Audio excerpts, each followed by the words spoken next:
बिस्मिल्लाहिर्रहमानिर्रहीम, अस्सलाम वालेकुम। आज हमारा लेक्चर नंबर है 7, बिहेवियरिज्म स्कूल ऑफ थॉट का, जिसके अंदर आज हम कंपैरिजन करेंगे क्लासिकल कंडीशनिंग और ऑपरेंट कंडीशनिंग। इसके साथ साथ हम ये भी देखेंगे कि बिहेवियरिज्म को या बिहेवियरिस्टिक अप्रोच जो है उसको ट्रीटमेंट के अंदर या क्लिनिकल की सेटिंग के अंदर कैसे यूज किया जा सकता है, काउंसलिंग के अंदर कैसे यूज किया जाता है, या साइकोथेरेपी के अंदर कैसे यूज किया जाता है बिहेवियरिस्टिक पर्सपेक्टिव को, तो वो भी देखेंगे। ये दोनों चीजें बहुत इंपॉर्टेंट है। ठीक है, अगर आपसे पूछ लिया जाता है, चूंकि अभी जो है साइकोलॉजिस्ट का पेपर आने वाला है, तो उसके पॉइंट ऑफ व्यू से भी इम्पोर्टेंट है। आपसे पूछा जा सकता है पेपर के अंदर या इंटरव्यू के अंदर कि अगर हम बोलें कि आपने एक क्लाइंट को ट्रीट करना है, उसको डील करना है, और आपने बिहेवियरिस्टिक पर्सपेक्टिव ही अप्लाई करना है, तो बताएं कौन कौन सी टेक्निक्स आप अप्लाई करेंगे। तो इस तरह का अगर कोई क्वेश्चन आएगा तो उस क्वेश्चन का आंसर आज हम देखेंगे। और अगर आपसे पूछा जाए कि आप बिहेवियरिस्टिक पर्सपेक्टिव को अगर फर्ज करें फॉलो करते हैं, तो आप किन चीजों को इग्नोर करेंगे, यानी कि कौन से फैक्टर्स ऐसे हैं जो जिनको आप कंसीडर नहीं करेंगे या जिनको आप डिस्कस नहीं करेंगे। या फिर ये पूछा जा सकता है कि अगर आप बिहेवियरिस्टिक साइकोलॉजिस्ट हो या बिहेवियर थेरेपी वाले बंदे हो, अगर आपने बिहेवियर थेरेपी देनी है, तो कौन कौन सी चीजें आपके लिए इंपॉर्टेंट हैं। ठीक है, तो इस तरह के जो कॉन्सेप्चुअल क्वेश्चन है ना, इनका आंसर आज आपको मिल जाएगा अगर आप वाकई ढूंढना चाहते हैं। ठीक है जी, बाकी तो पीछे तो वो सारी चीजें थी जो आपने हर जगह पे पढ़ी होंगी, तो इन चीजों को थोड़ा सा देख लीजिएगा। हमने प्रैक्टिकल वे में इसको देखना है, जो हमारे काम की चीजें हैं। तो कंपैरिजन या डिफरेंस देखना है आज हमने।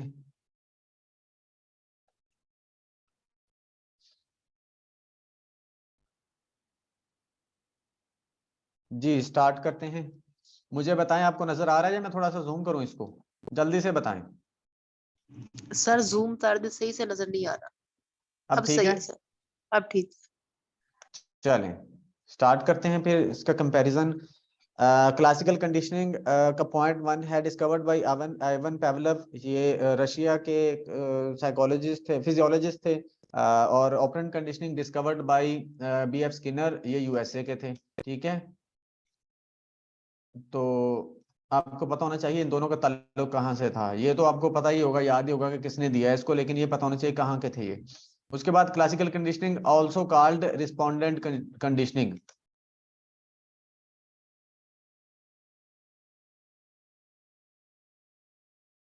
क्लासिकल कंडीशनिंग को रिस्पोंडेंट कंडीशनिंग भी बोला जाता है, जबकि ऑपरेंट कंडीशनिंग को इंस्ट्रूमेंटल कंडीशनिंग भी बोला जाता है।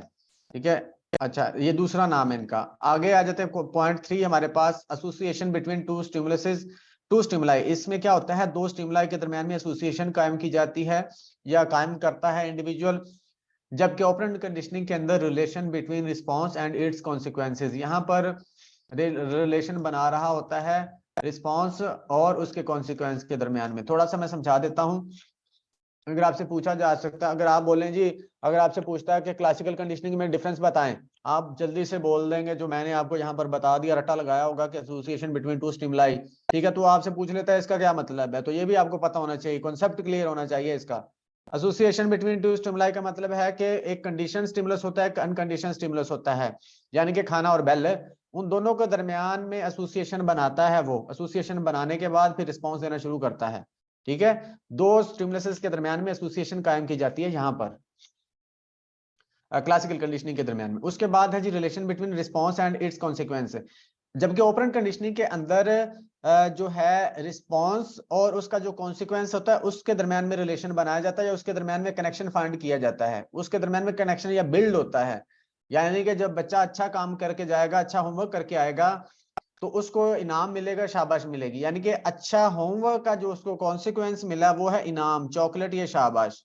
तो इन दोनों के दरमियान में रिलेशन बन जाएगा, तो उसका वो बिहेवियर या लर्निंग हो जाएगी कि यार अगर अच्छा अच्छा अच्छा काम करेंगे तो इसका मतलब है शाबाश मिलती है, इसका मतलब है इनाम मिलता है। तो ये मतलब कि एक कनेक्शन बिल्ड हो जाता है, तो वो फिर उसकी जो है ग्रोथ बढ़ जाती है, उसकी प्रोडक्टिविटी बढ़ जाती है। ठीक है, इंडिविजुअल की या ऑर्गेनिज्म की। अच्छा, जब एक क्वेश्चन मैं पूछता हूँ, इंडिविजुअल जब हम कहते हैं तो उसका क्या मतलब होता है, जब ऑर्गेनिज्म कहते हैं तो उसका क्या मतलब होता है, बताएं। सर इंडिविजुअल तो एक इंसान को कहते हैं ना हम। तो ऑर्गेनिज्म में कोई भी जानदार आ सकता है जो सांस लेता है, मतलब जानवर वगैरह भी आ सकते हैं। गुड। ये बात आपको पता होनी चाहिए कि जब इंडिविजुअल की बात आती है तो वो किसी इंसान की बात हो सकती है, जबकि जब ऑर्गेनिज्म की बात आ जाती है ना तो उसमें कुछ भी हो सकता है। आपका सब्जेक्ट कुछ भी हो सकता है, वो आपका जानवर हो सकता है, वो कोई कीड़ा कोई परिंदा हो सकता है, वो कोई इंसान हो सकता है, कुछ भी हो सकता है, ठीक है, जानदार चीज। तो इसलिए आपको पता होना चाहिए चीजों का कि अगर आपने फर्ज करे कल को पढ़ाना भी है, अल्लाह करे आप पढ़ाएं, तो बच्चों को आपको अगर ये चीजें आपको आप बच्चों को छोटी छोटी चीजें बताएंगे ना तो वाकई में उनके कॉन्सेप्ट क्लियर होंगे और इन छोटी छोटी चीजों को जोड़ के वो बहुत कुछ खुद ही डेवलप कर लेंगे, खुद ही चीजों तक पहुंचना शुरू कर देंगे। अगर हमारे कॉन्सेप्ट क्लियर नहीं होंगे तो बच्चों को कैसे हम बताएंगे और वो कैसे ग्रो करेंगे, कैसे कुछ नया करेंगे। तो इन चीजों को क्लियर किया करें, अपनी छोटी छोटी चीजों को। अच्छा, आगे आते हैं। पॉइंट 4 है हमारे पास, इनवॉलंटरी और रिफ्लेक्सिव बिहेवियर। क्लासिकल कंडीशनिंग के अंदर जो बिहेवियर शो हो रहा होता है वो इनवॉलंटरी होता है, रिफ्लेक्सिव होता है। इनवॉलंटरी भी और रिफ्लेक्सिव एक ही बात है, ठीक है। अब इसका मतलब क्या है? इसका मतलब है कि जब हम स्टिमुलस लेके आते हैं किसी ऑर्गेनिज्म या इंडिविजुअल के सामने तो वो क्या होता है, उसका जो बिहेवियर होता है वो ऑटोमेटिक शो होना शुरू हो जाता है। मिसाल के तौर पर जब डॉग के सामने खाना लाया जाता है या हम अगर जब हमारे सामने हमारा पसंदीदा खाना आता है तो हमारे मुंह में ऑटोमेटिकली सलाइवा क्रिएट हो जाता है, ठीक है, ऑटोमेटिकली मुंह में पानी आ जाता है, जिसको हम आम अल्फाज में बोलते हैं कि पानी आ गया मुंह में खाना देख के या खुशबू सूंघ के। तो वो जो पानी का आना है या सलाइवा का क्रिएट होना है वो क्या हमारे हम कॉन्शियसली उसको कर रहे थे? नहीं कॉन्शियसली कर रहे थे, वो ऑटोमेटिकली हो रहा था, इनवॉलेंटरी हो रहा था। तो ये भी एक मेजर डिफरेंस है इसके दरमियान में, क्लासिकल और ओपन कंडीशनिंग के दरमियान में, कि क्लासिकल कंडीशनिंग के अंदर जो बिहेवियर या रिस्पॉन्स होता है वो इनवॉलेंटरी या रिफ्लेक्सिव होता है, जबकि ऑपरेंट कंडीशनिंग के अंदर जो बिहेवियर होता है ना वो वॉलेंटरी होता है। यहां पर अपनी मर्जी से बिहेवियर शो किया जाता है ऑपरेंट कंडीशनिंग के अंदर। मेजर डिफरेंस है, ये भी याद रखिएगा, प्रोमिनेंट डिफरेंस है, ठीक है जी। जो ऑपरेंट कंडीशनिंग के अंदर बिहेवियर खुद शो किया जाता है। मिसाल के तौर पर अब बच्चे को पता है कि मैं अच्छा काम कर लूंगा तो मुझे इनाम मिल जाएगा, कॉन्शियसली करेगा वो कि यार अच्छा मुझे चॉकलेट मिलेगी, चलो होमवर्क कर लेते हैं जल्दी जल्दी, ठीक है। तो यहाँ पर कॉन्शियसली कर रहा होता है, वहां पर कॉन्शियसली नहीं हो रहा होता, वहां पर ऑटोमेटिकली हो रहा होता है, रिफ्लेक्सिव बिहेवियर होता है। अच्छा, अब अगर इसको थोड़ा सा हम इसको समझने की कोशिश करें, रिफ्लेक्सिव और इनवॉलंटरी और वॉलंटरी बिहेवियर को, तो इस इन चीजों को कहां पर हम अप्लाई कर सकते हैं, किस पर्सपेक्टिव में समझ सकते हैं ऑपरेंट और क्लासिकल कंडीशनिंग को?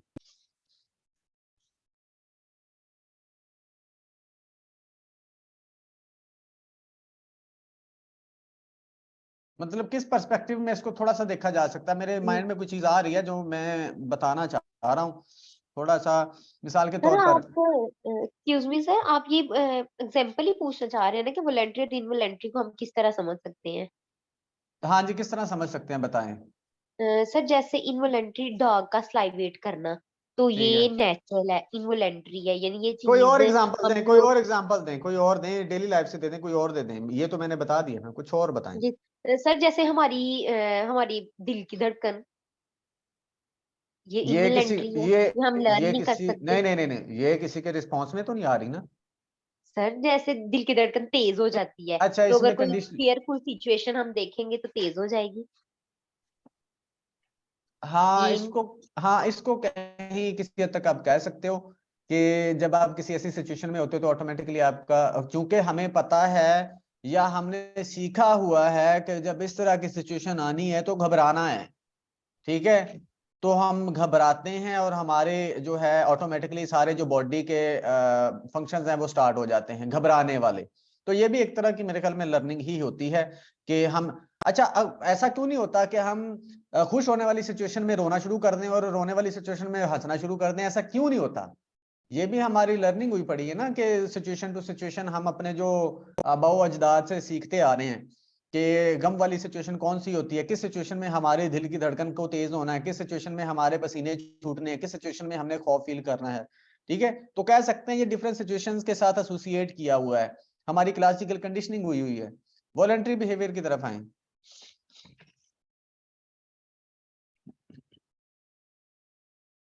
कोई सर और बताए, वॉलंटरी कोई और बताए, में कोई और बताए। Hafsa, okay okay Hafsa sir, आप ओके। आजकल पार्टिसिपेट नहीं कर रही, क्या मसला है हफ्सा? जी सर, वो एक्चुअली कुछ दिनों से मेरी तबीयत खराब थी तो इसलिए मैं क्लास नहीं ले पाई।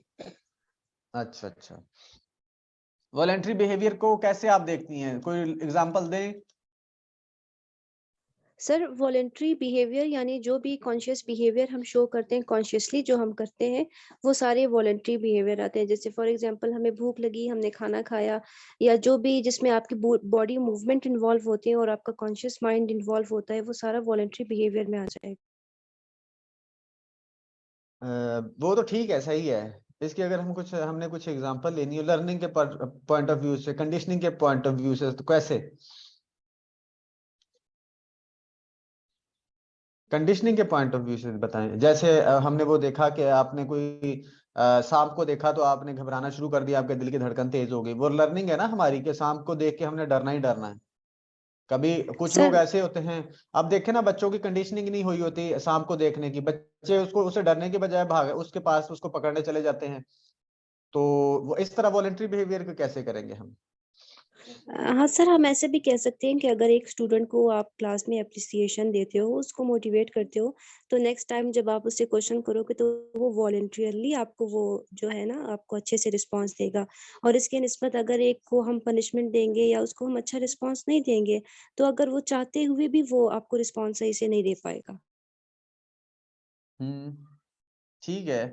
एजुकेशन से हटके कुछ अपने घर की कोई मिसाल दे दें। घर घर में कोई चीज ऐसी नहीं होती जिसमें आप कॉन्शियसली चीजों को कर रहे होते हैं किसी, चलो मैं थोड़ा सा और सिंपल करता हूँ, कोई आप ऐसा बिहेवियर शो कर रहे हो जिससे आपको किसी रिवॉर्ड की तवक्को हो कि कुछ मिलेगा, किसी वजह से आप कोई काम कर रहे होते हो, वो वॉलंटरी बिहेवियर है। ठीक है, जब आप किसी वजह से कर रहे होते हो, किसी रीजन से कोई काम कर रहे होते हो, मिसाल के तौर पर एग्जाम में अच्छे मार्क्स आना अभी वॉलंटरी जैसे हम बिहेवियर ये होता है आपका। क्लास ले जी रहे हैं, जी जी।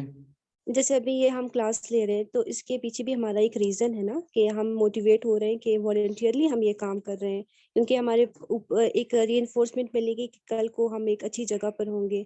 तो एक तरह से ये भी हमारा वॉलंटियरी बिहेवियर हुआ। जी ठीक है, ये भी सही है। आप देखें ना, अगर आपसे फर्ज कर लें इंटरव्यू के अंदर पूछ लेते हैं, हाँ जी voluntary behaviour class operant conditioning का क्या मतलब है, डेली लाइफ से एग्जांपल दें, तो आप तो सोचने लग जाएंगे। आपको पता होना चाहिए इसको कहाँ कहाँ पे हमने अप्लाई करना है। अब ये वाली जो रीजन वाली बात है, अब ये कि है, ये एक कॉन्सेप्ट है कि वॉलंटरी बिहेवियर हम कब कर रहे होते हैं, इसका किसी और तरीके से बताएं कि ये हम कोई बिहेवियर क्यों करते हैं। तो आप ये भी कह सकते हो कि जब हम कोई भी बिहेवियर, या आपके से पूछा जा सकता है वॉलंटरी बिहेवियर को डिफाइन करें सिंपली, तो आप ये कह सकते हैं कि जब हम किसी वजह से या किसी रीजन की वजह से कोई काम कर रहे होते हैं खुद जानबूझ के, उस रीजन को सामने रखते हुए, तो वो वॉलंटरी बिहेवियर होता है। तो इस तरह से चीजें आपसे पूछी जा सकती हैं, कॉन्सेप्ट्स क्लियर करने पड़ते हैं, इसको डिफरेंट पर्सपेक्टिव से देखना पड़ता है।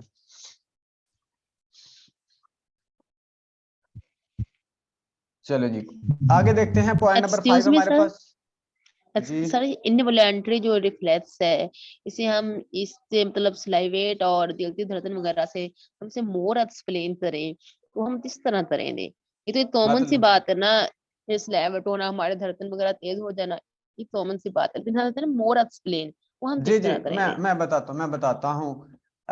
हमने ये सीखा होता है, हमारी कंडीशनिंग हुई होती है कि जब भी अगर बहन भाई इकट्ठे बैठे हैं, दो तीन एग्जांपल देता हूँ, दो तीन बहन भाई इकट्ठे बैठे हैं और अचानक से आपके फादर रूम में आ जाते हैं, तो आप क्या कर जाते हो फौरन से? अब बैठे हैं इकट्ठे, बोल रहे हैं और शोर कर रहे हैं, तो आपके फादर आ जाते हैं फौरन से रूम के अंदर, तो आप लोग क्या करते हो फिर? जी सर, खामोश हो जाते हैं, सही चुप से कर होकर बैठ जाते हैं ना, जाते हैं। शरारतें करना छोड़ देते हैं। ठीक है, ये आपकी कंडीशनिंग हुई है कि फादर के साथ एसोसिएट है चीज, और आप जैसे आपके फादर इंटरव्यू है, अचानक से आपने चीजों को रोक दिया, रुक गया, ऑटोमेटिकली आप रुक गए, कि वो ऐसी कंडीशनिंग आपकी हुई है कि ऑटोमेटिकली आप रुक गए। ये नहीं आपने बोला कि यार रुक जाओ, पापा मारेंगे या मतलब कि सजा देंगे या पनिश करेंगे या डांटेंगे, आप अचानक से खामोश हो गए, ये क्लासिकल कंडीशनिंग है। अब दूसरी बात, मैं आपको दूसरी एग्जांपल देता हूँ इसकी, इनवॉलेंट्री या रिफ्लेक्सिव बिहेवियर की। हाँ, हमें बच्चों को सिखाया होता है, क्लासिकल उनकी कंडीशनिंग की होती है कि जैसे ही टीचर कोई क्लास में आएगा तो सारे बच्चे क्या हो जाएंगे, खड़े हो जाएंगे, स्टैंड अप कर देंगे। तो वो जैसे ही कोई मतलब टीचर सामने आता है फौरन से खड़े हो जाते हैं, सोचना नहीं पड़ता, फौरन से खड़े हो जाते हैं, ये ऐसी कंडीशनिंग हुई होती है। इसके अलावा एक दफा मैं आपको बताऊं कि एक दफा मैं किसी गांव में गया, तो शादी पे गए थे, हाँ सॉरी, शादी पे गए थे, तो मैं वैसे तो वो मैकेनिक थे, मतलब कि ट्रैक्टर की वर्कशॉप थी उनकी।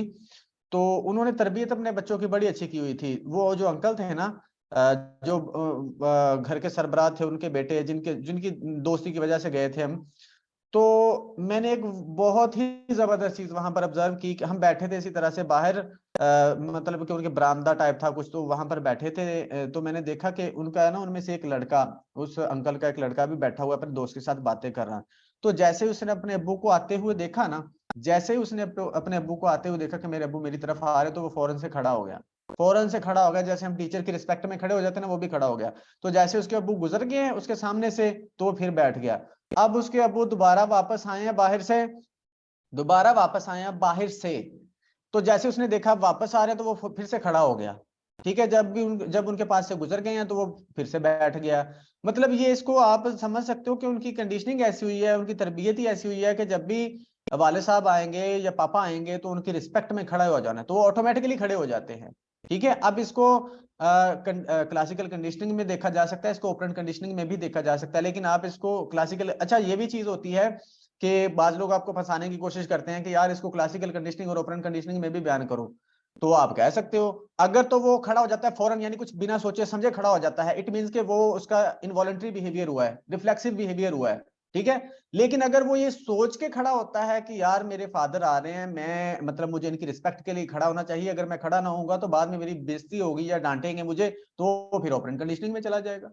ठीक है, अगर इस तरह सोच के खड़ा होता है कि अगर मैं खड़ा हो जाऊंगा उनके अदब में, उनकी रिस्पेक्ट में, तो वो बाद में मुझे क्या करेंगे, मुझ में मतलब शाबाश देंगे या मुझे अप्रिशिएट करेंगे, या फिर जो सामने लोग बैठे हैं या जो देख रहे हैं जैसे हम देख रहे थे, तो वो अच्छा फील करेंगे, तो ये फिर ऑपरेंट कंडीशनिंग में चला जाता है कि एक वॉलंटरी उसने बिहेवियर किया है हमें इंप्रेस करने के लिए या हमें ये सिखाने के लिए कि बड़ों की इज्जत कैसे करते हैं। तो दोनों तरह से इसको देखा जा सकता है। तो इस तरह भी चीजों को आपको एलेबोरेट करना आना चाहिए। ठीक है, शाहीन, अब आपको शायद समझ आ गई होगी। ओके सर, आ गई। ओके, इसी तरह से जो आपने रिफ्लेक्सिव बिहेवियर की बात की है, अचानक से हम जब हमारे सामने सांप आता है तो हम डर जाते हैं, हमारी हार्ट बीट तेज हो जाती है, बेहतरीन मिसाल है। हम वहां पर हार्ट बीट जो हमारी तेज होती है, हम खुद तो नहीं कर रहे होते ना कि यार हार्ट बीट, मैंने सांप देख लिया तो ऐसा करो जल्दी जल्दी से तेज हो जाओ। ठीक है, हमारा अचानक से कोई ऐसी सिचुएशन आती है, एक्सपीरियंस होता है, हमें पसीना आना शुरू हो जाता है, हमारा दिल घबराना शुरू कर जाता है, तो ये सारे इनवॉलंटरी और रिफ्लेक्सिव बिहेवियर होते हैं। ठीक है, आगे बढ़ते हैं, point number 5, stimulus comes first. यहां पर होता है जो स्टिमुलस आता है पहले, स्टिमुलस पहले दिया जाता है, उसके बाद आता है रिस्पॉन्स। ठीक है, क्लासिकल कंडीशनिंग के अंदर मिसाल के तौर पर खाना सामने आएगा तो मुंह में पानी आएगा, सांप सामने आएगा तो पसीना आएगा, सांप सामने आएगा तो धड़कन तेज होगी। यहां पर क्या होता है ऑपरेंट कंडीशनिंग के अंदर के, यहां पर रिस्पॉन्स पहले आता है, यहां पर रिस्पॉन्स पहले दिया जाता है, फिर स्टिमुलस मिलता है। मिसाल के तौर पर, मिसाल के तौर पर अच्छा होमवर्क होगा तो उसको इनाम मिलेगा, अच्छा होमवर्क बच्चा करेगा तो उसको चॉकलेट मिलेगी।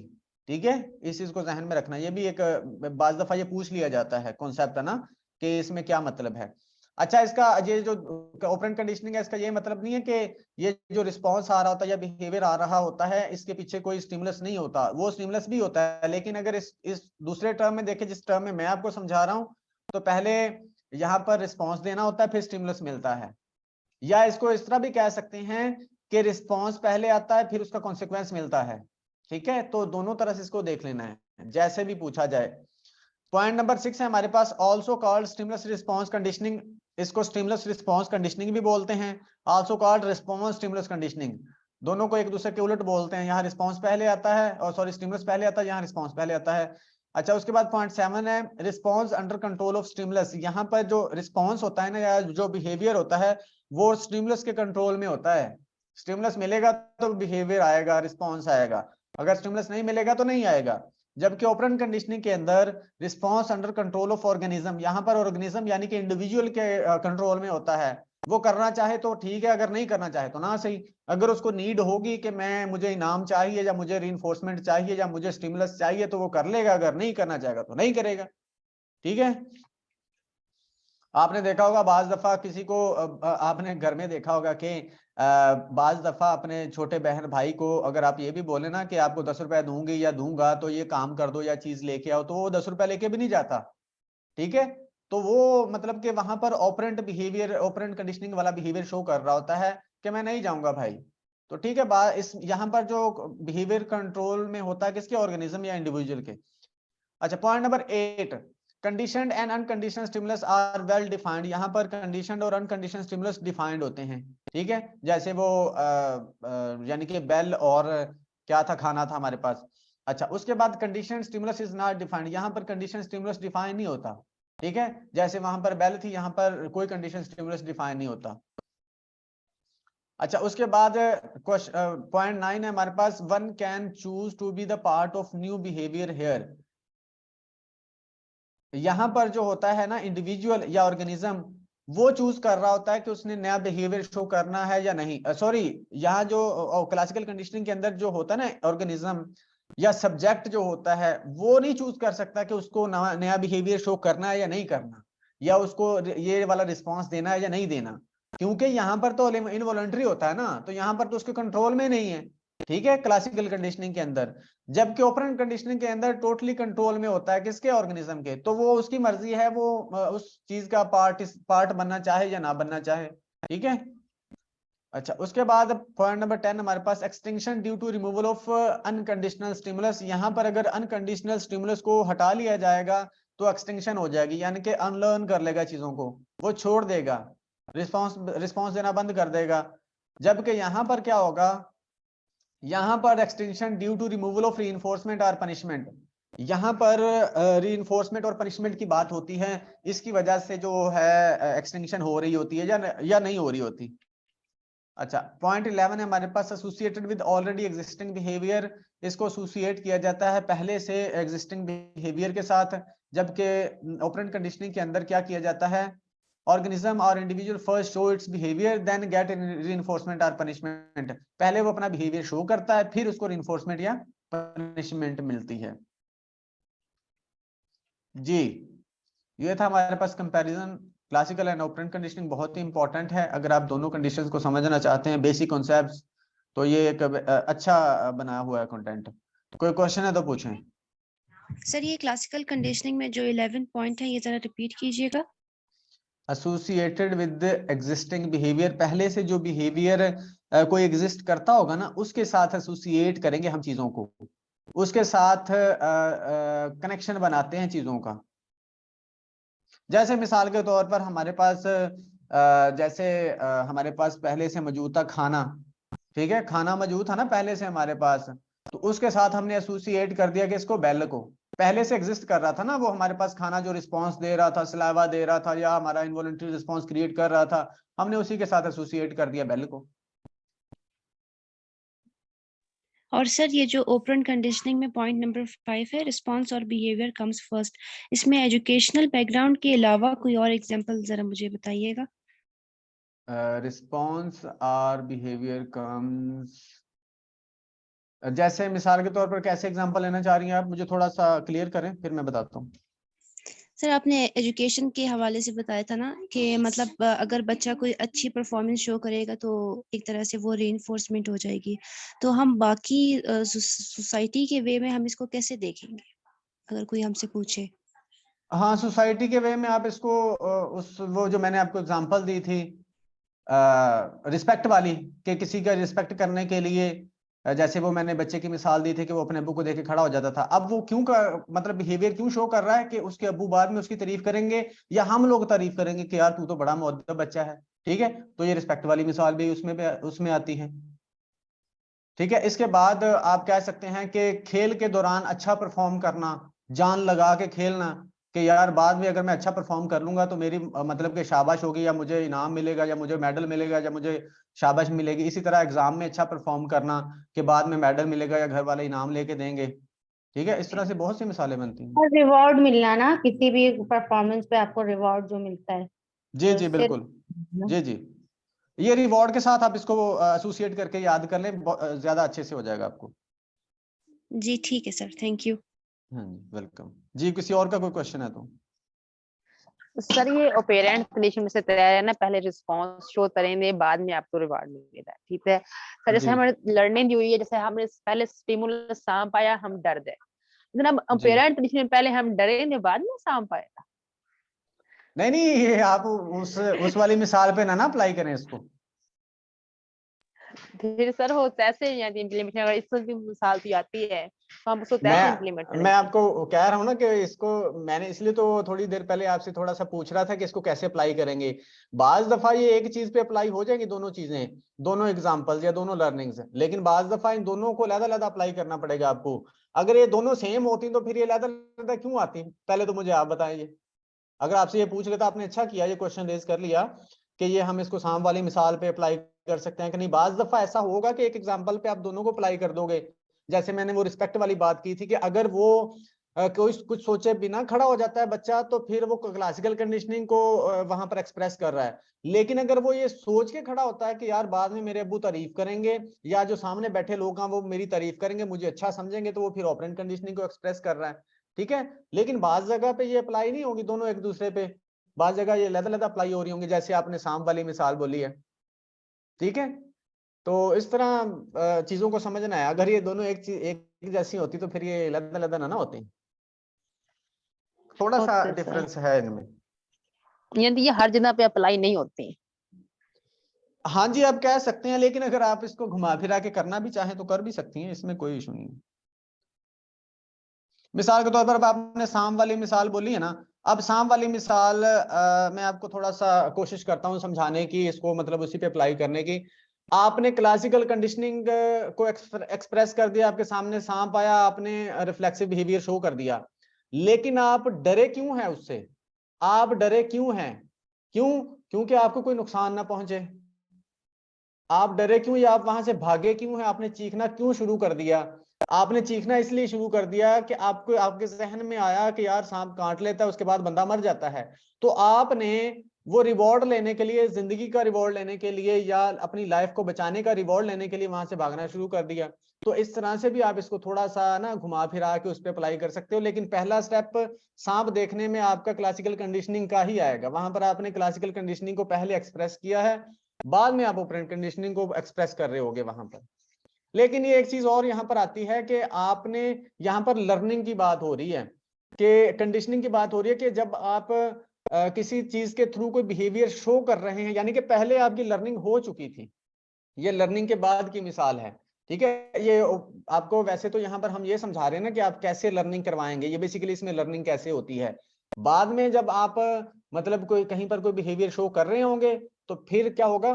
फिर आप उस लर्निंग को एक्सप्रेस कर रहे होंगे जो आपकी पहले से कंडीशनिंग हो गई होगी। थोड़ी सी कंफ्यूजिंग सी बात है, लेकिन इसको छोड़ें, मैंने आपको आई होप कि आपको जो आप बात समझना चाह रही थी वो मैंने समझा दी है।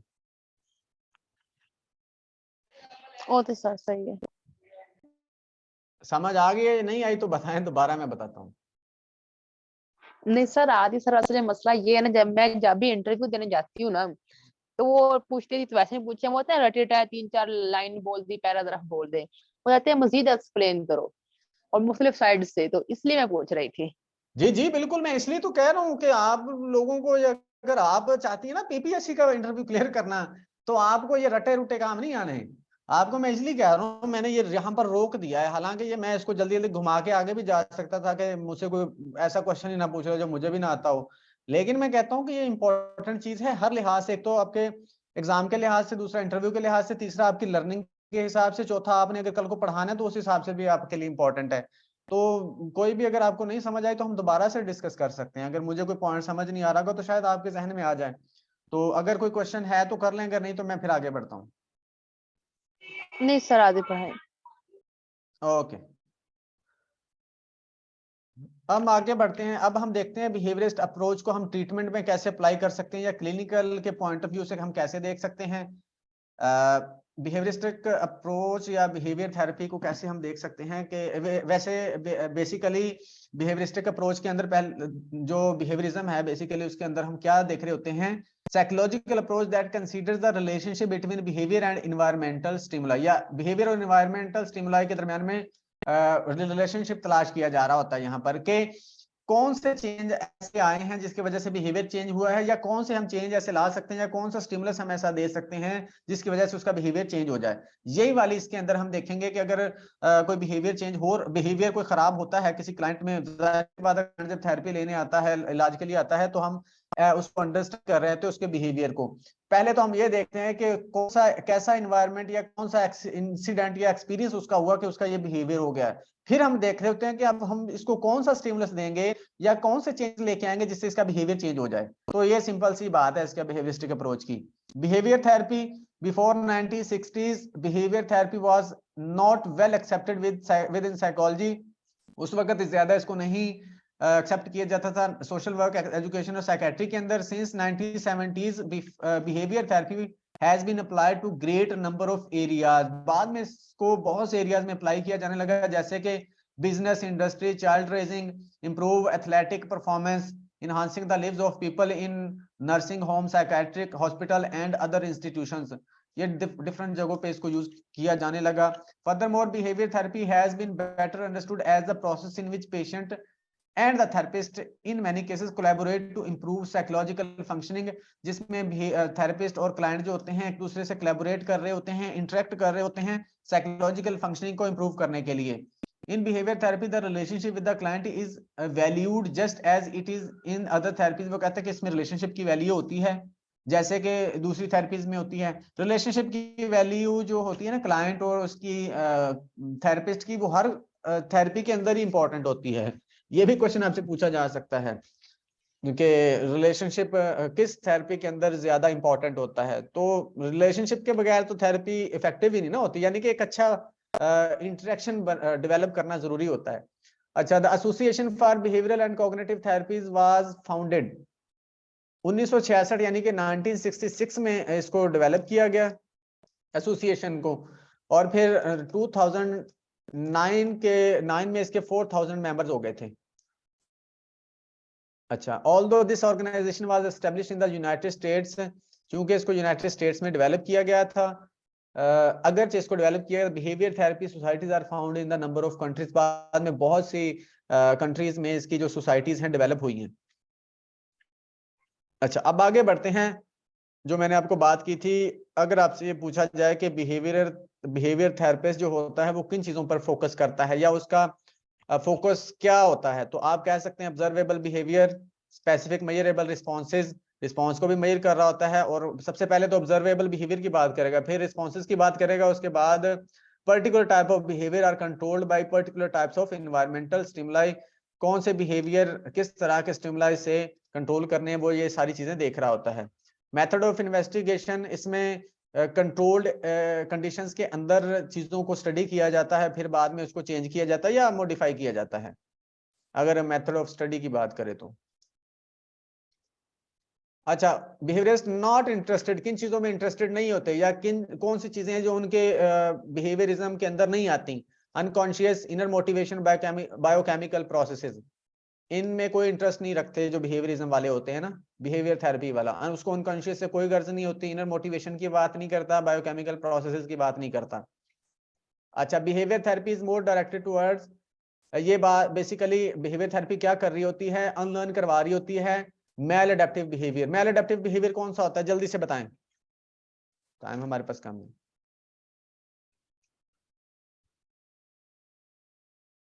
मैल एडेप्टिव बिहेवियर कौन सा होता है, इतना बेसिक क्वेश्चन है ये। होता है जो सोसाइटी एक्सेप्ट नहीं कर रही होती।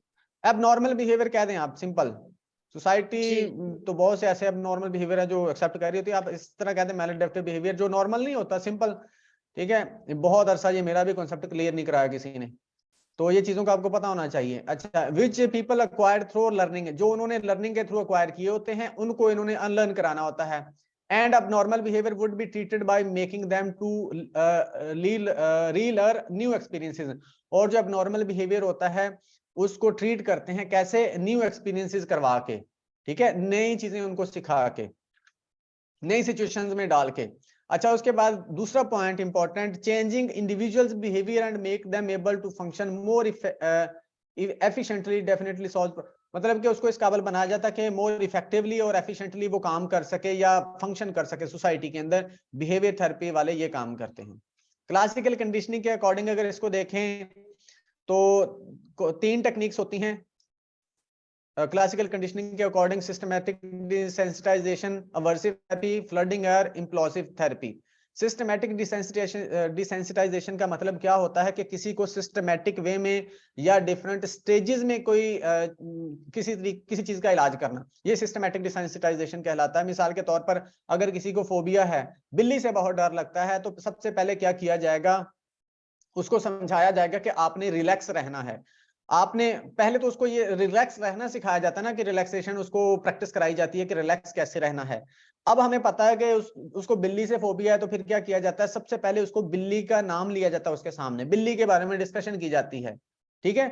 अच्छा, ये सिस्टमैटिक डिसेंसिटाइजेशन में क्या होता है, सबसे जो पहला स्टेप होता है ना, वो वाला स्टेप होता है जो सबसे कम एंजाइटी क्रिएट करता है, सबसे कम इशू क्रिएट करता है। तो पहला स्टेप यही होगा ना कि बिल्ली लाने के बजाय उस बिल्ली के बारे में बातें करना शुरू कर दी जाए, ठीक है। शुरू शुरू में वो थोड़ा सा उसको फील होगी एंजाइटी, जो जिसको फोबिया है, ठीक है। फिर अगली दफा अगर उसके साथ आप क्या करेंगे, डिस्कशन करना शुरू कर देंगे बिल्ली के बारे में, तो अगली दफा वो वाला रिस्पॉन्स नहीं होगा, वो वाली उसकी कंडीशन नहीं होगी जो पहली दफा में भी थी, ठीक है। तो इस तरह आहिस्ता आहिस्ता फिर आप क्या करेंगे, उसको बिल्ली की पिक्चर दिखाएंगे, ठीक है। अगली दफा जब वो बिल्ली की पिक्चर देखने पर भी रिलैक्स रहना सीख जाएगा, फिर उसको क्या करेंगे, दूर से बिल्ली दिखाएंगे, दूर बैठी हुई बिल्ली, ठीक है, दूर बिल्ली भी, फिर उसको उस पर रिलैक्स रहना सिखाएंगे। फिर हम क्या करेंगे, थोड़ा सा करीब ले आएंगे बिल्ली, उस पर रिलैक्स रहना सिखाएंगे। फिर क्या करेंगे, थोड़ा सा बिल्कुल उसके पास ले आएंगे, उस पर रिलैक्स रहना सिखाएंगे। फिर आखिरी स्टेप में क्या करेंगे, हम बिल्ली उठा के उसकी झोली में रख देंगे। तो इस तरह क्या होगा, आहिस्ता आहिस्ता डिफरेंट स्टेप्स में आप उसकी जो डिसेंसिटाइजेशन कर देते हो, इसको बोलते हैं सिस्टमैटिक डिसेंसिटाइजेशन। ये किसने दी थी, यहां पर लिखा है, इसको आपने पढ़ लेना है। जोसेफ वोल्फ ने दी थी 1958 के अंदर। बाकी जो चीजें मैंने आपको बता दी वही सारा कुछ लिखा हुआ है इधर। अच्छा, अवर्सिव थेरेपी क्या होता है, आइवन पेवलोव ने डेवलप की थी। A technique used to unlearn the unwanted habits by associating it with the unwanted impulses. किसी चीज के साथ कोई जो ऐसी चीज, कोई ऐसी हैबिट जो वो छुड़वाना चाहते हैं आप, उसके साथ कुछ और ऐसा बुरा एसोसिएट करके आप थेरेपी जो दे रहे होते हैं, उसको बोलते हैं वर्शिप थेरेपी। मिसाल के तौर पर अगर आप किसी की सिगरेट छुड़वाना चाहते हैं, तो उसको बोले भाई अगर आप सिगरेट पियोगे तो आपको कैंसर हो जाएगा, ठीक है। अगर आप सिगरेट पियोगे तो आपको ये सजा मिलेगी, अगर आप ये बिहेवियर करोगे तो आपको ये जुर्माना देना पड़ेगा। तो इस तरह आप उसको अवर्सिव थेरेपी मतलब दे सकते हो। कोई मतलब कि गलत हैबिट के साथ या अनवांटेड हैबिट के साथ कोई अनवांटेड इंपल्स या अनवांटेड कोई जो कॉन्सिक्वेंस है वो जोड़ दें, तो वो अवर्सिव थेरेपी हो जाती है। This technique is frequently used with alcoholics. ये शराब नोशों के साथ यूज ज्यादातर होती है, स्मोकर्स को छुड़वाने के लिए यूज होती है, और ड्रग अब्यूजर्स के साथ ये यूज की जाती है ये वाली थेरेपी अक्सर। अब देखें ना, जब अल्कोहलिक्स होते हैं, स्मोकर्स होते हैं, सब्सटेंस अब्यूज होते हैं, वैसे तो हर बिहेवियर के अंदर ही जो है हमारी जो विल होती है ना, वो अपना रोल प्ले कर रही होती है। लेकिन जो अल्कोहलिक होते हैं, स्मोकर होते हैं ना, या अब्यूजर्स, किसी भी चीज के अब्यूजर हो सकते हैं, उनमें सबसे ज्यादा जो विल की जरूरत पड़ती है, विल की जरूरत पड़ती है कि आप खुद पर कंट्रोल रखें। तो वहां पर फिर उनके साथ चीजें एसोसिएट करनी पड़ती हैं कि अगर आप सिगरेट पीना नहीं छोड़ोगे तो कैंसर हो जाएगा, अगर आप शराब पीना नहीं छोड़ोगे तो आप जल्दी मर जाओगे। तो इस तरह ना फिर चीजें एसोसिएट करनी पड़ती है। अच्छा, इम्प्लोसिव थेरेपी क्या होती है, फ्लडिंग भी कहते हैं और इम्प्लोसिव थेरेपी भी कहते हैं। इसमें क्या होता है कि अगर किसी बंदे को एंजाइटी फोबिया है पानी से, तो आप उसको जाके पानी में धक्का दे दो। ये इसका ये मतलब है कि making the patient directly encounter the fear provoking stimulus. Directly उसका आप उसकी इंटरेक्शन करा दो उस स्टिमुलस के साथ जो उसको फियर क्रिएट कर रहा है, एंजाइटी क्रिएट कर रहा है। इसको इम्प्लोसिव थेरेपी कहते हैं। अगर किसी को पानी से डर लगता है तो पानी में धक्का दे दो या उस पर पानी डाल दो। उसके बाद ऑब्जर्वेशनल लर्निंग। ऑब्जर्वेशनल लर्निंग होता है किसी को दिखा के, यानी कि किसी को मॉडलिंग के थ्रू या किसी को दिखा के, ऑब्जर्व करवा के, ऑब्जर्वेशन के थ्रू अगर आप थेरेपी दे रहे हैं और उसको कुछ सिखा रहे हैं, उसका बिहेवियर कोई छुड़वा रहे हैं, तो वो ऑब्जर्वेशनल लर्निंग होता है। यानी कि अगर कोई फर्ज करें, जैसे मैंने ऊपर बात की कि किसी को पानी का फोबिया है, एंग्जाइटी है, तो आप क्या बोलेंगे, आप उसको वो लोग दिखाएं, पहले तो वीडियो में दिखाएंगे जो लोग पानी में मतलब नहा रहे हैं, स्विमिंग कर रहे हैं, पहले उसको दिखाएं, ठीक है। अब वो उनको देख के यार वो उसको आप ये उसके माइंड में डाल लेंगे कि अगर वो कर सकते हैं तो आप भी कर सकते हैं। देखिए वो पानी में नहा रहे हैं, स्विमिंग कर रहे हैं, उनको कुछ नहीं हो रहा, तो आप ऐसे परेशान हो रहे हैं, आपको भी कुछ नहीं होगा, एक दफा करके तो देखें। तो ये मतलब कि ऑब्जर्वेशनल लर्निंग करवा रहे होते हैं आप, ये भी थेरेपी दे रहे होते हैं जी। यहां तक कोई क्वेश्चन है तो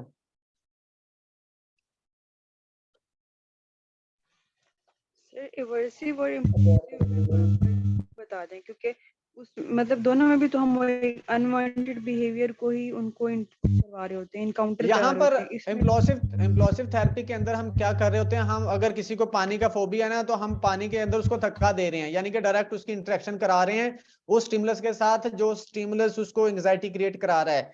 अवर्सिव थेरेपी के अंदर हम क्या करते हैं, वो जो उसकी बैड हैबिट है ना, उस हैबिट के साथ हम कोई एसोसिएट कर रहे हैं, कोई ऐसा कॉन्सिक्वेंसेस जिससे हमें लगे कि वो डर जाएगा। मिसाल के तौर पर सिगरेट के साथ हमने जोड़ दिया कि आपको कैंसर हो जाएगा, ठीक है। जबकि इम्प्लोसिव थेरेपी के अंदर तो हम डायरेक्ट उसका इंटरेक्शन करवा रहे हैं ना उस स्टिमुलस से जो उसको डरा रहा है। तो जैसे सिगरेट के डब्बे के ऊपर वो कैंसर वाली और ऐसा की अजीब सी जी तस्वीरें जी जी जी, बिल्कुल बिल्कुल बिल्कुल बिल्कुल, ठीक। वो अवर्सिव थेरेपी के अंदर आता है, लेकिन छोड़ता छोड़ता फिर भी कोई नहीं। सर मैं अवर्सिव थेरेपी भी एक बहुत ही कॉमन एग्जांपल कोट करना चाहूंगी। हम लोग मोस्टली क्या करते हैं, जैसे छोटे बच्चे होते हैं तो वो जी मट्टी खाना शुरू कर देते हैं या कोई चीज या फीडर वगैरह नहीं छोड़े होते, तो मदर जो यूज करती हैं वो तवे की स्याही वगैरह उसके फीडर को लगा देती हैं जिसको छुड़वाने के लिए। जी जी, ऐसे ही है। फिर उसको कहती क्या है, स्याही लगाने को क्या कहती हैं फिर वो? सर अवर्सिव यानी हमने कोई अवर्सिव चीज उसके साथ लगा दी है ना, जोड़ दी है, जिससे हम उसका अनवांटेड बिहेवियर बेबी का छुड़वा देंगे। हाँ, इसको वो कह सकते हैं, लेकिन मुझे ये कोई इतनी अच्छी एग्जांपल नहीं लग रही। तो जैसे क्या, उसके ऊपर कुछ लगा देते हैं, मिर्ची वगैरह या कुछ इस तरह की, ताकि वो हाँ आप ऐसे कह करो। सकते हो, हाँ हाँ ये कह सकते हो कि अगर वो अंगूठा चूसे, आप अगर कहेंगे कि आप अगर अंगूठा चूसेंगे ना तो आपके दांत गिर जाएंगे, तो ये भी है। अगर अंगूठे के ऊपर कुछ लगा दें आप, तो अब उसको क्या, उस अंगूठा चूसने के साथ आपने क्या एसोसिएट कर दिया, मिर्ची को एसोसिएट कर दिया, या किसी और ऐसी चीज को एसोसिएट कर दिया जो अच्छी नहीं है जायके में, ठीक है। तो इस तरह से उसको पता चलेगा कि अगर मैं ये काम करूंगा तो मुझे इसका ये कॉन्सिक्वेंस भुगतना पड़ेगा, तो ये ठीक है। आप एग्जाम्पल दें, आपको एक्सक्यूज मी एग्जाम्पल। सर। जी जी सर तो जैसे ना अवर्सल थेरेपी ये ड्रग्स वगैरह पे तो सर कैसे इम्प्लीमेंट हुए थे? जो ड्रग्स यूज करते हैं वो तो किसी की बात सुनते ही नहीं है। जो अल्कोहल वगैरह यूज करते हैं, हम लेते हैं तो आप ये हो जाएगा वो हो जाएगा, वो तो नहीं सुनते ना। तो सर वो वो सुन कैसे वर्स वो सुन तो वर्स सुनते, नहीं कर सकते। हाँ क्यों नहीं होती है, लेकिन देखे ना, ये जब आपके पास कोई थेरेपी लेने आता है ना, तो आप जब आप थेरेपी दे रहे होते हैं या क्लाइंट का ट्रीटमेंट कर रहे होते हैं, तो आप वहां पर एक थेरेपी यूज नहीं कर रहे होते।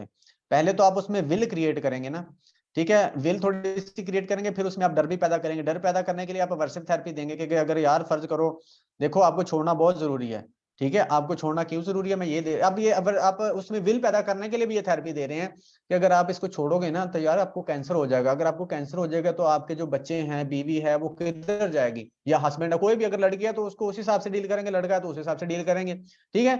तो आप क्या कर रहे हैं कि यार फर्ज करो आपको कैंसर हो जाता है और कल आपको आप मर जाते हैं, आपको आपकी डेथ हो जाती है, तो फिर आपके बच्चे किधर जाएंगे, ये दर दर की ठोकरें खाएंगे, ठीक है। किस किस से मांग के खाएंगे, आजकल कौन किसी को पूछता है, ये वो ऐसी वैसी। आप एक आपने क्या स्मोकिंग के साथ या शराब के साथ आपने इतनी चीजें जोड़ दी हैं कि वो बंदा बेचारा कहता है यार अब तो मुझे छोड़ना ही पड़ेगा, ठीक है। तो एक तरह से ये इसको ये समझ ले कि आप डराने वाली बात कर रहे हो, तो इसको डरा रहे होते हैं कि अगर आप ये नहीं छोड़ोगे तो आपका ये हो जाएगा, आपका वो हो जाएगा।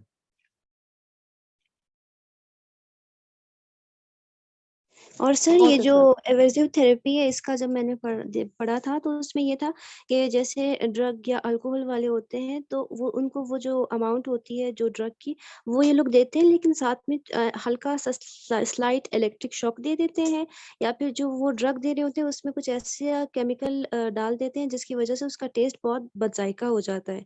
तो इस तरह से आहिस्ता आहिस्ता जो है वो फिर वो चीज छोड़ देते हैं ये लोग। जी जी, ये वाली बात भी है इसके अंदर, ये भी इसको भी कंसीडर करना है कि या तो आप जो काम कर रहा है उसके साथ कोई कॉन्सिक्वेंस, बात मैंने कॉन्सिक्वेंस की है ना, तो कॉन्सिक्वेंस की ये है कि आप उसको जो उसका स्टिमुलस वो ले रहा है उस स्टिमुलस को आपने खराब कर दो, या तो ठीक है, तो उस स्टिमुलस को इतना खराब कर दो, उसके साथ ऐसी चीजें एसोसिएट कर दो कि वो उसके उसमें इंटरेस्ट ही ना ले, बाद में वो उसको ऐसा ऐसा छोड़ दे कि यार ये तो मतलब खराब होता चला गया है। तो जो स्टिमुलस होगा उसी हिसाब से उसको डील करेंगे हम। तो शाहीन का जो क्वेश्चन था वो इस तरह से भी क्लियर हो सकता है कि वो थ्रू इलेक्ट्रिक शॉक या फिर उसको उसको बदजायका करके जो है वो फिर आहिस्ता आहिस्ता उनकी जो आदत है वो छूट जाती है। जी ठीक है, इस तरह से भी हो सकता है, यस बिल्कुल हो आई सकता है। थिंक ये ज्यादा फिट ऑप्शन है कि आप लेफ्ट इन हाँ फ्रंट बता दो, ये ज्यादा बेहतर है। इतने डर हाँ, तो वो सुनते तो नहीं है ना, इस तरह से भी इतने ये कर ज्यादा सकते हैं। फिट होता। हाँ, इस तरह भी कह सकते हैं, नो इशू, ऐसे भी आता है, ये पर्सपेक्टिव भी है इसका। जी, कोई और क्वेश्चन नहीं है तो आगे बढ़ते हैं, ऑपरेंट कंडीशनिंग को देखते हैं। 5 मिनट रह गए हमारे पास, इसको खत्म करते हैं। इसमें हमारे पास जो है टोकन इकोनॉमी है। टोकन इकोनॉमी वही वाली बात है कि कोई रिवॉर्ड देना होता है आपने। इसमें टोकन इकोनॉमी का मतलब होता है कि आप उसको इनाम के तौर पर, रिवॉर्ड के तौर पर पैसे दे सकते हैं, सिक्के दे सकते हैं, या कुछ और चीज दे सकते हैं। इसको टोकन इकोनॉमी कहते हैं कि वो वाला बिहेवियर अगर आप डेवलप करना चाहते हैं या कोई बिहेवियर छुड़वाना चाहते हैं। उसके बाद है कॉन्टीजेंसी कॉन्ट्रैक्टिंग। कॉन्टीजेंसी कॉन्ट्रैक्टिंग का क्या मतलब होता है कि यहाँ पर जो क्लाइंट होता है और जो थेरेपिस्ट होता है ना, उनके दरमियान में बाकायदा कॉन्ट्रैक्ट होता है। वो आपस में प्रॉमिस कर रहे होते हैं कि आपने फर्ज करें अगर सिगरेट की बात करते हैं हम, तो उसको बोला जाता है कि नेक्स्ट पूरा वीक जो होगा आप सिगरेट नहीं पिएंगे, ये मेरे साथ कॉन्ट्रैक्ट करें या मेरे साथ ये प्रॉमिस करके जाएं। अगर आप सिगरेट पिएंगे तो आपको इसका जुर्माना देना पड़ेगा या आपको इसकी सजा भुगतनी पड़ेगी। ठीक है, तो वो बाकायदा उनके दरमियान में कॉन्ट्रैक्ट होता है इस बेस पे, इसकी मतलब कि इस तरह से एक तरीका इलाज होता है। यहाँ पर एक एग्जांपल है, if an overeater fails to refrain from, यानी कि अगर वो ओवर ईटिंग करता है, अगर वो नहीं कर सकता, कंट्रोल खुद को ना कर सके, तो he will have to send a donation cheque for drink, मतलब उसको डोनेशन देना पड़ेगा, एक चेक देना पड़ेगा डोनेशन के तौर पर। The cheques are prepared at the beginning of the programme. और जो चेक होगा ना, वो कहते हैं पहले ही बनवा लिए जाते हैं, यानी कि उसी जब कॉन्ट्रैक्ट हो रहा है ना, उसी वक्त उससे बनवा लिया जाता है। मिसाल के तौर पर अगर हम बोले अगर आपने नेक्स्ट वीक सिगरेट पिया तो आपको 10,000 देना पड़ेगा, 10,000 इधर मुझे दे जाएं। अगर आप सिगरेट पियेंगे तो ये 10,000 मेरा, अगर आप नहीं पियेंगे तो फिर ये आपको वापस मिल जाएगा। तो इस तरह से कॉन्ट्रैक्ट होता है बकायदा उनका। अच्छा, उसके बाद of therapy found to be effective with 50 to 90% of patients, यानी कि 50 to 9% जो हैं जो लोगों को इसका फायदा होता है, यानी कि ये इफेक्टिव होता है। 50 to 90% आप कह सकते हैं ये इफेक्टिव थेरेपी होती है, जो बिहेवियर थेरेपी होती है, खास तौर पर phobias, anxiety disorder and other unwanted behaviour such as smoking and drugs abuse. इन लोगों के लिए या ये वाली जो प्रॉब्लम्स है इनके लिए बहुत इफेक्टिव होती है। Also helpful in sense that it can also be employed by non professional too. ये इसलिए भी है एक अच्छी, या आप कह सकते हैं हेल्पफुल है कि इसको नॉन प्रोफेशनल भी अप्लाई कर सकते हैं। लाजमी नहीं इसके लिए साइकोलॉजिस्ट होना। अब ये रिवॉर्ड वाली चीज तो ये मम्मा भी कर रही होती है, पापा भी यानी कि वालिदैन भी कर रहे होते हैं। अच्छा, चीप एंड इकोनॉमिकल एज, जैसे मिसाल के तौर पर हम कह सकते हैं कि घरों में हमारे अक्सर ये थेरेपी यूज हो रही होती है, जैसे पनिशमेंट हो गया, रीइंफोर्समेंट हो गया, ये यूज हो रही होती है। अच्छा, उसके बाद है cheap and economical as it directly focus on the problem to be unlearn. ये चीप है और इकोनॉमिक, यानी कि हमारे लिए आसान है, इसके साथ साथ ये ज्यादा एक्सपेंसिव नहीं है। क्यों? क्योंकि इसमें डायरेक्टली उस चीज को फोकस किया जाता है, उस बिहेवियर को फोकस किया जाता है जो लर्न करवाना होता है या जो मॉडिफाई कराना होता है या जिसको चेंज कराना होता है। तो इसलिए कुछ इसकी यूजफुलनेस या इसके आप बेनिफिट कह सकते हैं। जी, आज का लेक्चर एंड है, कोई क्वेश्चन है तो पूछ लीजिए। सर सर ये इसको हाँ बोलिए आप बोलिए पहले।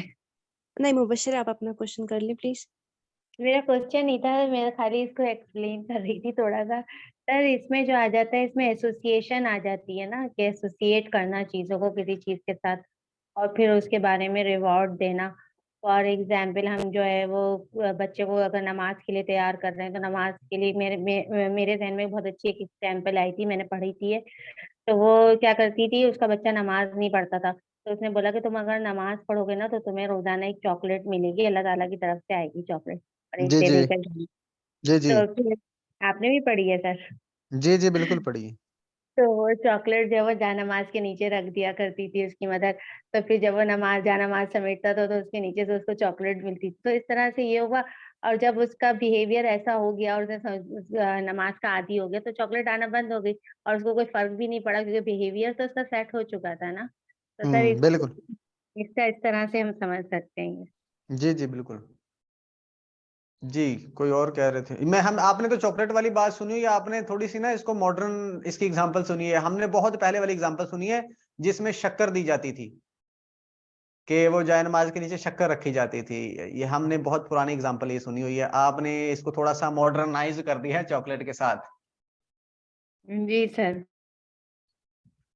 जी, हफ्सा, आई थिंक आप कोई क्वेश्चन करने लगी थी या कुछ ऐड करने जी लगी सर, थी? मैं ये कहना चाह रही थी कि ये जो हमने क्लासिकल कंडीशनिंग में एवर्जन थेरेपी पढ़ी, तो ये ओपरेंट कंडीशनिंग का पार्ट नहीं होगा? क्योंकि देखिए उसमें भी तो जो पेशेंट है वो एक तरीके से पनिशमेंट से बचने के लिए वो उस एबनॉर्मल या मेल एडेप्टिव बिहेवियर को छोड़ देगा, तो ये ओपरेंट जी जी कंडीशनिंग में नहीं आएगा? जी, बाज दफा ये कुछ थेरेपी या कुछ टेक्निक्स होती हैं जो ओवरऑल बिहेवियरिज्म के अंदर अप्लाई हो रही होती हैं, तो ऐसा होता है कि बाज ये वाली ओपन कंडीशनिंग के अंदर भी आ जाती है। कुछ चीजें ऐसी होती हैं, ये लाजमी नहीं है कि यही वाली टेक्निक इधर आनी है। और जो सर जो यूजुअली सीबीटी प्रेफर की जाती है वो भी बिहेवियरिज्म में ही आती है? जी, वो बिहेवियरिज्म के अंदर उसमें थोड़ा सा ना वो कॉग्निटिव एस्पेक्ट भी आता है ना, उसमें कॉग्निशन भी शामिल होती है, उसमें बिहेवियर भी शामिल होता है। तो उसमें बिहेवियरिज्म भी इन्वॉल्व होता है, उसमें कॉग्निटिव अप्रोच भी इन्वॉल्व होती है, दोनों इन्वॉल्व होती हैं उसमें। यानी उसमें हम उसको प्योरली बेसिकली बिहेवियरिज्म का नहीं कह सकते? नहीं, मैं नहीं कहता कि उसको सीबीटी हम मतलब कि उसको बिहेवियरिज्म के अंदर लेके आएंगे। मेरे ख्याल में वो कॉग्निटिव अप्रोच में आएगी। क्यों? क्योंकि पहले हम उसकी कॉग्निशन चेंज करेंगे तो उसका बिहेवियर चेंज होगा ना। कॉग्निशन पहले आती है, बिहेवियर बाद में आता है। कॉग्निशन की वजह से तो बिहेवियर बन रहा होता है। जी ठीक है सर, थैंक यू। हाँ जी, वेलकम।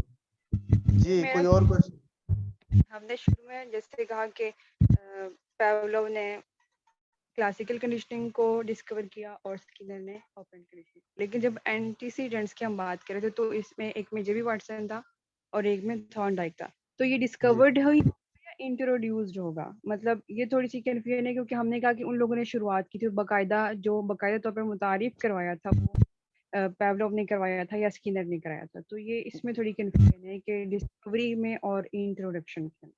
ये यहाँ पर आप दोनों लगा सकते हो, डिस्कवर भी लगा सकते हो, इंट्रोड्यूस भी लगा सकते हो।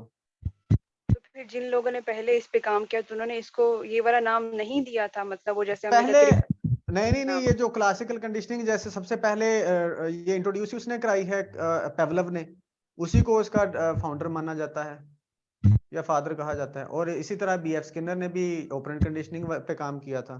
तो फिर जो एंटीसीडेंट्स में जो चीजें उन लोगों ने की थी तो वो फिर क्या इन वो लोगों तो के बाद नहीं, वो तो बिहेवियरिज्म की बात हो रही है ना, ऑब्जेक्टिविटी की बात हुई है।